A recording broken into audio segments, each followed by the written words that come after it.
సాధించబోతున్నారు. 100% మా బలాన్ని పెంచుకుంటాం సార్. ఇప్పుడు పెరిగినటువంటి స్థానాల వల్ల మాకు రాజ్యసభలో రేపు వచ్చేటువంటి తృణమూల్ కాంగ్రెస్ రాష్ట్రాల నుంచి కానీ, తమిళనాడు లాంటి రాష్ట్రాల నుంచి కానీ ఇంకా మాకు రాజ్యసభ సభ్యులు పెరుగుతారు సార్. ఇప్పటికే సింగిల్ లార్జెస్ట్ పార్టీగా భారతీయ జనతా పార్టీ రాజ్యసభలో బాగా ఎదిగిపోయింది. ఇంకా భవిష్యత్తులో కూడా ఇంకా ఎదుగుతాం సార్. ఖచ్చితంగా ఈ దేశానికి నరేంద్ర మోడీ గారి నాయకత్వంలో జరుగుతున్నటువంటి మంచే పాజిటివ్ ఓటింగే మమ్మల్ని ముందుకు తీసుకుపోతామని తప్ప మేము ఎక్కడ కూడా ఎదిగినాక మేము ఒదిగున్నాం సార్. మిగిలిన వాళ్ళు ఎదిగిన తర్వాత ఎగిరెగిరి పడుతున్నారు సార్. ఎంగిలాకులు ఎక్కువ సపోర్ట్ చేస్తాయి అన్నట్టు గాల్లే కొట్టుకుపోతా ఉన్నారు సార్ వాళ్ళంతా. రఘునందన్ గారు, ప్రస్తుతం మీ ప్రత్యర్థి నేత అద్దంకి దయాకర్ ఉన్నారు, కాంగ్రెస్ పార్టీ నేత. దయాకర్ గారు, కంగ్రాచులేషన్స్, మీరు కేరళలో విజయం సాధిస్తున్నట్టు కనిపిస్తుంది. ఇంకొక రాష్ట్రాన్ని కాంగ్రెస్ కైవసం చేసుకోబోతుంది. ప్రస్తుతం ఫలితాలు మీరు ఏ విధంగా అర్థం చేసుకుంటున్నారు? బెంగాల్లో ఓటమి, తమిళనాడులో కొత్త శక్తి ఆవిర్భావం, మీరు ఏ విధంగా అర్థం చేసుకుంటున్నారు? రవి ప్రకాష్ గారు, గుడ్ మార్నింగ్ మీకు, మిత్రుడు రఘునందన్ గారికి. కొంచెం హ్యాష్గా ఉండొచ్చు కానీ భరించాల్సిందే. బెంగాల్తో, పశ్చిమ బెంగాల్తో మోదీ పతనం ఆరంభమైందని నేను అంటా.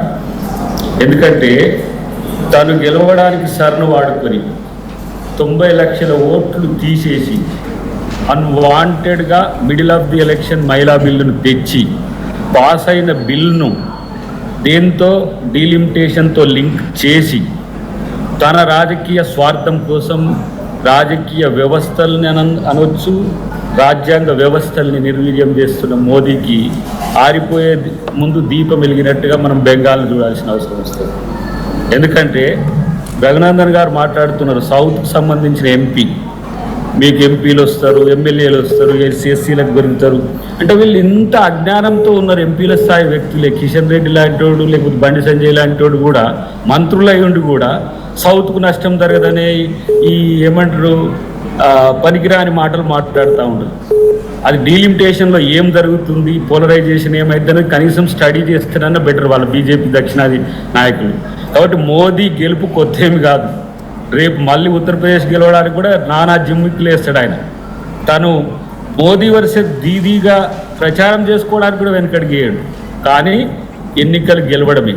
కానీ ఎన్నికల వ్యవస్థ ఎంత నిర్వీర్యంగా ఉందో, సుప్రీంకోర్టు సైతం ఇప్పుడు 36 లక్షల ఓట్లు పెండింగ్లో ఉన్నాయి.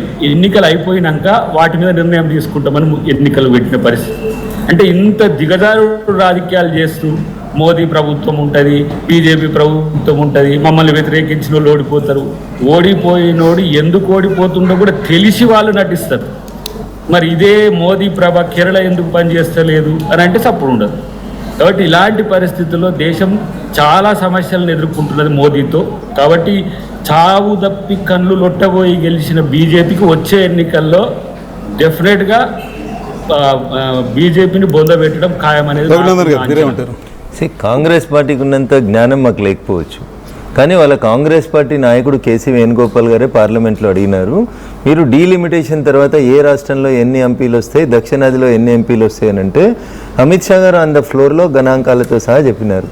20 ఎంపీలు ఉన్నటువంటి కేరళలో 30 అయితే అని, 17 ఉన్నటువంటి తెలంగాణలో 25 అయితే అని, యూపీలో, బీహార్లో ఇంకా అవి రాసిమంటే పార్లమెంట్లో మీరు ఒక గంట స్పీకర్ గారు సభని వాయిదా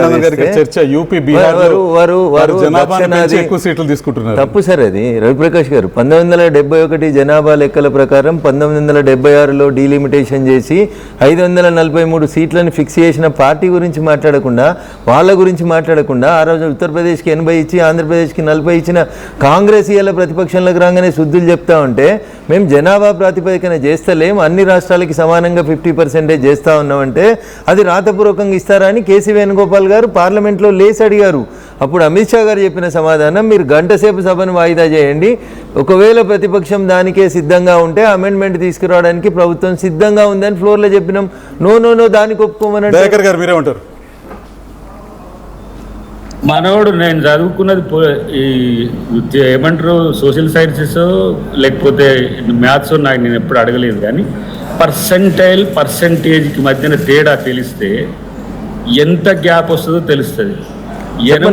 చెప్పమనండి సార్, పర్సెంటేజ్కి మధ్యలో గ్యాప్ ఎంత? ఒక నిమిషం దాగర్, ఒక నిమిషం. 80 ఉన్నోనికి 120, 130 వచ్చుడేంది, దయాకర్ ఒక నిమిషం ఈ రోజు దక్షిణాది రాష్ట్రాల పర్సంటేజ్ ఎంత పార్లమెంట్లో, రేపు 50% పెరిగిన తర్వాత వచ్చేటువంటి పర్సంటేజ్ ఎంత, గణాంకాలతో సహా మేము అంత ఫ్లోర్లో చెప్పినాం కదా.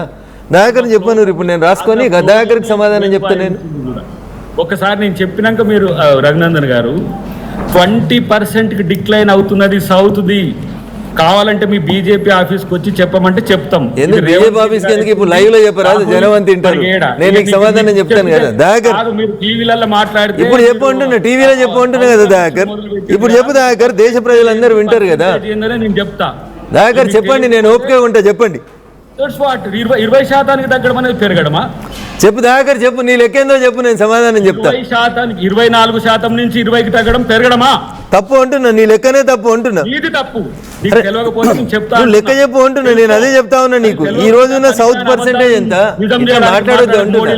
నీకు తెలియకపోతే నాకు తెలియకపోతే కాదు, జనాలకి తెలుసు కదా అంటున్నా. అందుకని బీజేపీ ఆఫీస్కి వచ్చి నీకే చెప్తా అని చెప్తున్నా. అరే నీకు అవకాశం ఇవ్వమంటున్నా. మేము ఇలాంటి పెద్ద మేధావులు మేము అక్కడికి పిలుచుకోలేం కదా. ఎస్కేప్ కావడమే కదా, నువ్వైనా మీ మోడీ అయినా మీరు ఎవరైనా సరే. ఏం ఎస్కేప్ అవుతారు? పార్లమెంట్ లో మీ నాయకుడు వారిపోయినట్ట, పార్లమెంట్ లో మీ నాయకుడు వారిపోయినట్ట దయాకర్. ఎవరు పార్లమెంట్ లో మీ నాయకుడు వారిపోయినట్ట అంటున్నా. నేను వస్తారమ్మని మీకు ఎవరు వస్తారో. అరే అర్ధగంట సేపు అవకాశం ఇస్తే 5 నిమిషాలు కూడా డీలిమిటేషన్ మీద మాట్లాడలేదు మీ నాయకుడు. మా నాయనమ్మ కుక్క పెరడు భయం అవుతుందని చెప్పి ముచ్చట చెప్పింది తప్ప. Dayakar please speak on the subject. Dayakar please speak on the subject. ఈ రోజు దక్షిణాదికి ఉన్న వాటా ఎంత, రేపు పెరుగుతొచ్చే వాటా ఎంత చెప్పండి దయాకర్ గారు. రఘునందన్ గారు, దయాకర్ గారు, డీలిమిటేషన్ సంబంధించి చర్చ మరో సందర్భంలో పెట్టుకుందాం.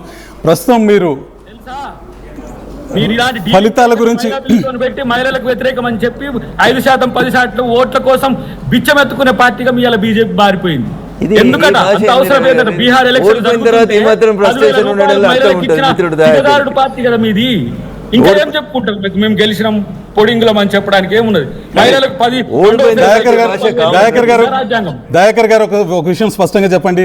4 రాష్ట్రాల్లో మీతో పొత్తు పెట్టుకున్న పార్టీలు పరాజయం పాలనట్టు కనిపిస్తుంది. కాంగ్రెస్ పార్టీ భవిష్యత్ ఏ విధంగా ఉండబోతుందని మీరు అనుకుంటున్నారు? ఒక రాష్ట్రంలో మేమే ఓడగొట్టినాం, కేరళలో. అర్థమైందా? ఒక రాష్ట్రంలో మా ప్రత్యర్థి అయినా మేమే ఓడగొట్టినాం. అది రాజనీతి. పక్కోని గెలిపేయడానికి కూడా వీళ్ళు ఎంతకైనా దిగదారు. ఏఐడిఎంకే విజయ్ కలవడని ఏమైనా నమ్మకం ఉందా? ఏఐడిఎంకే ఎవరితో కలిసి ఉన్నది?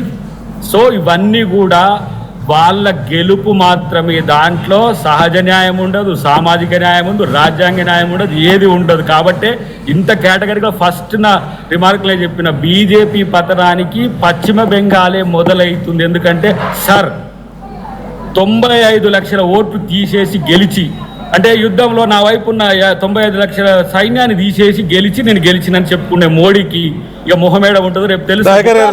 దయాకర్ గారు, మీరు కేవలం విమర్శ చేస్తున్నారు, కానీ బీజేపీ ఎలక్షన్ జిహాద్ చేస్తున్నట్టు కనిపిస్తుంది. ప్రతి ఎలక్షన్ ని సీరియస్ గా తీసుకుని పనిచేస్తున్నట్టు కనిపిస్తుంది. కాంగ్రెస్ పార్టీ పరాజయం వైపు వెళ్తున్నట్టు కొన్ని ఆరోపణలు వస్తున్నాయి, దాని గురించి ఉంటారు. నేను ఒక మాట అంట, మీరు గెలిచిండ్రు, మీరు మైనారిటీ ప్రభుత్వం అంటే రఘునందన్ గారు ఒప్పుకున్నారా? మోదీకి చంద్రబాబు నాయుడు నితీష్ కుమార్లు మద్దతు చెప్పకపోతే గెలిచేటోడా? చెప్పండి. దాన్ని నువ్వు వచ్చి మైనారిటీ ప్రభుత్వం నుంచి వచ్చి మెజారిటీ కొరకు అన్ని మా గురించి ఎందుకు మాట్లాడతారు? కాంగ్రెస్ పార్టీ దేశంలో 190 పార్టీలతో పొత్తు పెట్టుకుంది. ఎందుకు గెలవలేదు కాంగ్రెస్? చెప్పుండ్రి. మీరు ఎన్డీఏ కూటమిగా పోటీ చేసిర్రు, మేము ఎన్డీఏ కూటమిగా పోటీ చేసినాం. ఎన్డీఏ కూటమి గెలిచింది. యూపీఏ కూటమి ఎందుకు ఓడిపోయిందో నువ్వు ఆత్మ పరిశీలన చేసుకో. అదే చేసుకోకుండా ఎన్డీఏ గురించి నీకెందుకు అంటున్నా? మాకు ప్రజలు ఓట్లేసిరు, మేము గెలిచినాము. నీ యూపీఏ కూటమి ఎందుకు ఓడిపోయిందో లెక్కేసుకో సార్. మీ నాయకుడిని లెక్కలేసుకోమను. దేశంలో 30 పార్టీలు ఉన్నాయి కదా, 30 పార్టీలతో కలిసి ఏమైంది? తమిళనాడులో 12 పార్టీలు కలిసి పోటీ చేసిరు సార్ డిఎంకేతో. ఏమైంది? 3వ స్థానంలోకి పోయింది కదా తమిళనాడులో. అది ఆత్మ పరిశీలన చేసుకోండి అంటున్నా. అది చేసుకోకుండా ఎదురుగున్నాడు మీద ప్రతి నిమిషం విషయం చెప్తామంటే ఇదే నీ తిట్లే మాకు ఆశీర్వచనాలు. మీ నాయకుడు ఎలుగోపిగా ఉన్నంత సేపు భారతదేశంలో భారతీయ జనతా పార్టీ అంచెలంచెలుగా ఎదుగుతుంది, సుభిక్షంగా గెలిస్తే వాళ్ళతో ఉండడం, వాడు మావోడు అనడం. ఎవరు గెలిస్తే బాబు జగన్ పవన్ టీఎంసీ మీది కదా, డిఎంకే మీది కదా. స్టాలిన్ మీద పొత్తు పెట్టుకోలేదా? స్టాలిన్ మీద పొత్తు పెట్టుకొని పోటీ చేయలేదా? రాజకీయ దిగజారు 12 పార్టీలతో కలిసి మీరు కదా దిగజారి పొత్తు పెట్టుకున్నారు. కాబట్టి రేపు మీ పతనము ఇట్లాంటి రాజకీయాలు చేస్తేనే, రాజ్యాంగబద్ధ రాజకీయాలు చేత కాకపోవడం వల్లనే దిగజారు రాజకీయాలు చేస్తున్నారు. అది గెలుపు అనుకొని సంకలు గుద్దుకుంటారు. గుద్దుకోండి, ఎన్ని రోజులు నడుస్తుంది మీకు? దయాకర్ గారు, కానీ దేశ రాజకీయ ముఖ చిత్రం దయాకర్ గారు, దేశ రాజకీయం దయాకర్ గారు ఒక్క నిమిషం వినండి. దేశ రాజకీయ ముఖ చిత్రం కాస్త మారుతున్నట్టు కనిపిస్తుంది. భారతీయ జనతా పార్టీ వైపుకి దేశం వెళ్తున్నట్టు కనిపిస్తుంది. ఒక నెల రోజుల్లో చాలా మంది పార్లమెంటు సభ్యులు కూడా పార్టీ ఫిరాయించబోతున్నారు, భారతీయ జనతా పార్టీ వైపుకి దూకబోతున్నారు. మెజారిటీ పార్టీగా మేము మారబోతున్నామని కూడా బీజేపీ నేతలు చెప్తున్నారు. మేమేడు చెప్పలేదు రవి గారు. మీ ఆలోచన మీరు ప్రజల ముందు ఉంచారు. నేను దాన్ని డినై చేసిన, నేను దాన్ని చాలా స్పష్టంగా డినై చేసిన. మేము మా మిత్ర ధర్మాన్ని పాటిస్తాము. టీఎంసీ ఎంపీలు, మిగతా ఎంపీలు వచ్చి మీ పార్టీలో చేరతాం, మీ పార్టీకి మద్దతు ఇస్తామంటే మీరు కాదంటారు. ఇప్పుడు భారతీయ జనతా పార్టీ సిద్ధాంతాన్ని నమ్మి నరేంద్ర మోడీ గారి నాయకత్వాన్ని బలపరిచేందుకు ఎవరైనా వచ్చి మా కండువా రఘునందన్ గారు, పార్టీ మార్చే ప్రతి వాళ్ళు